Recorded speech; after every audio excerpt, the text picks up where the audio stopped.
وہ سارے لوگ جو ہے گھروں کے اندر نا کتا شوقیہ طور پر پالتے ہیں. شوقیہ طور پر کتا گھر کے اندر رکھنا پالنا یہ ناجائز اور حرام ہے. اور اس کا ایک نقصان یہ ہے کہ جب تک وہ کتا گھر کے اندر رہے گا اللہ کی رحمت کے فرشتے نہیں آئیں گے.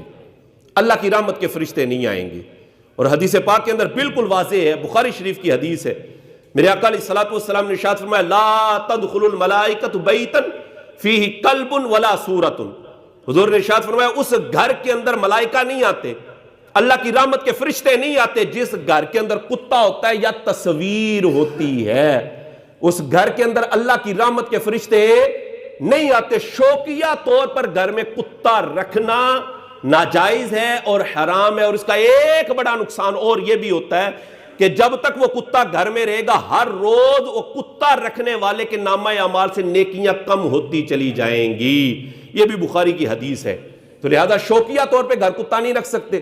کتا رکھنے کے صرف دو جواز کی صورتیں ہیں. کتا رکھنے کی دو صورتیں، ایک تو یہ ہے کہ شکاری کتا، کہ کسی کو شکار کی واقعی حاجت ہے کہ مطلب کھانے پینے کے لیے کوئی شے چاہیے ہوتی ہے تو اس نے گھر میں کتا رکھا ہوا ہے، وہ شکار کر کے لا کر اسے دیتا ہے جی، تو پھر تو کتا رکھنا جائز ہے. شکاری کتا کہ جس میں بندے کو شکار کی واقعی حاجت ہے.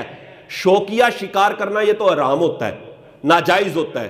حاجت ہے، ضرورت ہے، گوشت کھانا چاہتا ہے، نہیں مل رہا اور شکار کر کے ہی کھا سکتا ہے تو پھر شکاری کتا گھر میں رکھنا جائز ہوتا ہے. ایک صورت یہ.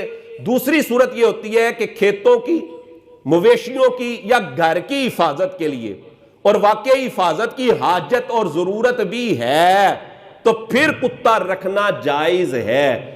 اس کے علاوہ شوقیہ کتا رکھنا، شوقیہ گھر میں کتا پالنا یہ ناجائز ہے اور حرام ہے. اللہ کی رحمت کے فرشتے اس گھر کے اندر نہیں آتے جس گھر کے اندر کتا ہوتا ہے یا جس گھر کے اندر تصویر ہوتی ہے.